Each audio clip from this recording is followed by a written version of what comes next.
us. Then Mr. Atta, Ambassador Atta, who was our High Commissioner in Zimbabwe during Muhammad's time. Haruna? Haruna, yes. Haruna was my mate. At Navrango? Yes. Haruna also raised his hand. He said he won't write. Then this person raised his hand. He said, we won't write. Then the thing was aborted. So they went back to Navrongo town and now realized that the situation was bigger than they had anticipated. So they came back. Now with full force. We were in the dormitories and people started shouting, they will come to me first. The police are coming. So I give order that everybody should come out. They came out. I said everybody should, we formed a chain. Locked our hands like this so that we would not run. If they shoot, we should be killed. So we formed a long chain. And the police were advancing, we were also advancing towards them. They had to give up and go back to this. And then the following morning, the regional minister then was termed regional chief executive. He was from Boku, one of the Mampurisi people, Imoru Salfu. He came there and then assembled us and said that, you know, we were causing confusion in the school. So he had come to close down the school. No, he had come to suspend some bad nuts who were being used by politicians to cause confusion in the school, which was false because me, I had no contact with any politician. Number one, John Ndebugri. And then Cletus Avoka woke up from among the crowd and said, no. He was also your mate? Yes. Avoka got up from the crowd and challenged the regional chief as a minister that no. And I said, hey, I turned and said, my friend, be careful. He said, no. And then the police tried to rough him up, and then Imoru Salfu said, no, they should leave him, they should leave him. So he called our names, 6 of us, including Atta, that we had been suspended indefinitely. We should leave the school. So we went out, and I went to him. I crossed him, and I said, I don't understand. He said, if I don't understand, I should come to his office the following day. So you, Haruna Atta? Myself, Haruna Atta, one John Ayaya. He was social welfare officer at Boku. He has retired. He's now at Sandema. There's one Tapang who was, he came from a different school to sixth form. He's from Bonkurugu. Bonkurugu chief's son. Then there's Shamrock. He's now some chief.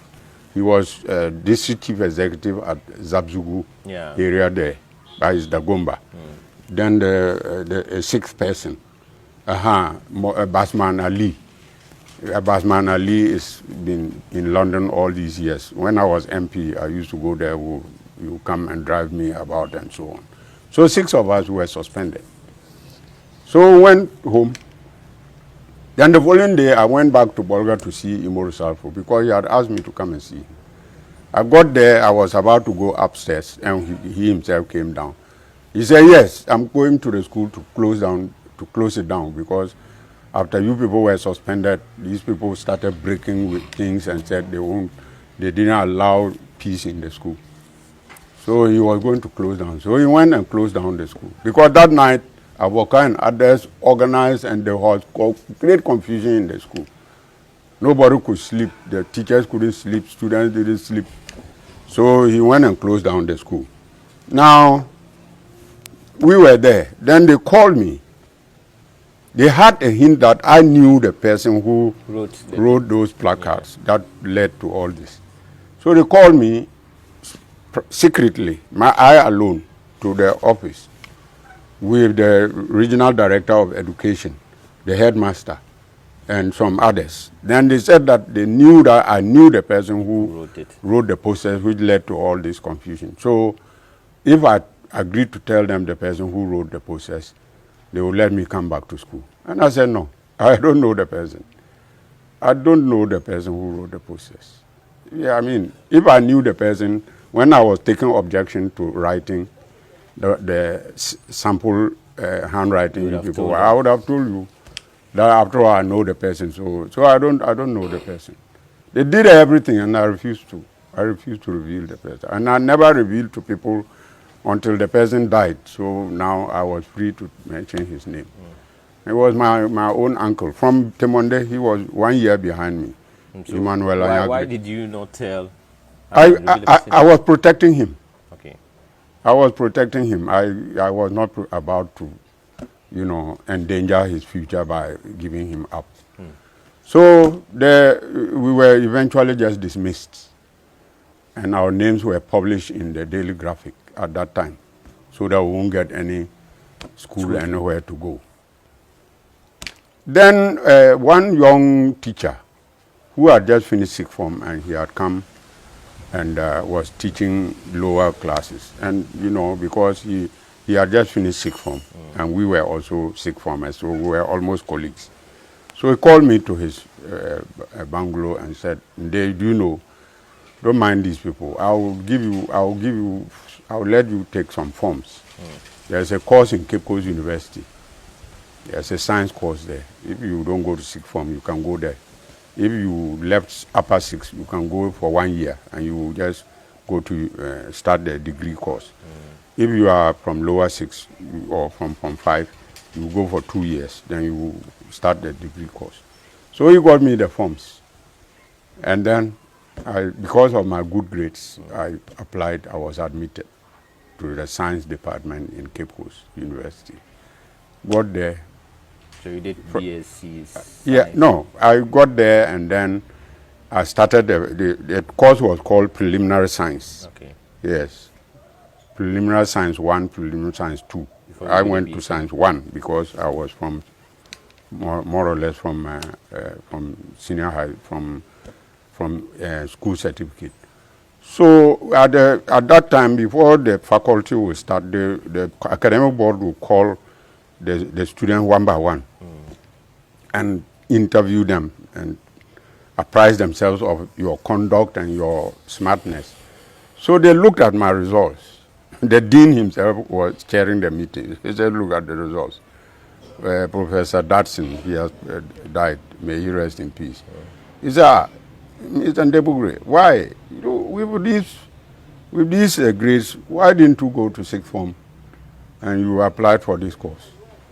And I started laughing. He said, "Why are you laughing?" I said, "Well, I went to sixth form. I must be very frank with you. I went to sixth form. I was in lower six." And then what happened? I was laughing still. They said, "Oh, so I think you let, he said there was some demonstration in the school." And I said, "Oh, and you were the ringleader. So because of that, you were sacked. Don't mind them. Up here, we have academic freedom. So you go and do your course." So I went. Now, I thought of doing medicine first. And then I realized that I cannot stand blood. People think that I'm a very hard person. I can't stand blood. When they are doing surgery and they are showing it on the TV, you don't watch. In the theater, I go to a different channel. So I realized too early that I couldn't be an effective doctor. So I abandoned that. And my ambition was to go to MIT, Massachusetts Institute of Technology in the U.S., to do engineering. So that I even wrote in my room at Temonde, MIT is my ambition and so on. So I was working towards that.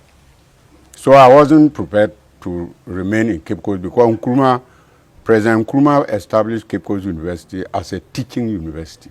So you didn't want to teach? Yes, I didn't want to teach.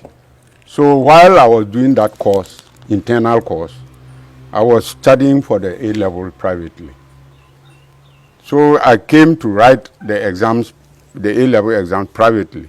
And they were clashing. I remember that I was having a mathematics paper in town, Cape Coast town as a private student, A-level. And I was having physics practicals in Cape Coast University. And that day it rained heavily in the afternoon. So I used 30 minutes to do the physics practical. And I gave the paper to say, "Hey," it was so I left. And I did it. I knew what I was doing. I did it and finished and went. Took a taxi. Fortunately, I came out, there was a taxi. I was slightly late but they should have disallowed me, but they said no, given my circumstances, they allowed me. So I wrote the papers, A-level papers privately, and I passed. So I was admitted to KNUST. They didn't give me the civil or mechanical or electrical. They gave me what we then called chemical technology. Okay. And later on, it was converted to chemical engineering. Okay. Yes, so we were the first batch of chemical engineering students to graduate. No, we were the second. We were in the second batch. That was which year? This was in 77. Okay. 77 that I graduated. So I graduated. And then I got to there and student politics jumped in. Again, my teachers were mainly whites from France. The chemical engineering department was mainly of French technologies, lecturers. So they used to call me to dinner and all that.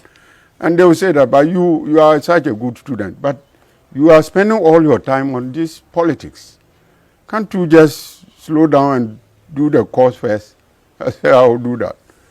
So, but I spent a lot of the time on we caused trouble for Achampong and all that. I used to tell people that I now regret, because Achampong was one of the best leaders we had in terms of compassion and so on, except that he was naive.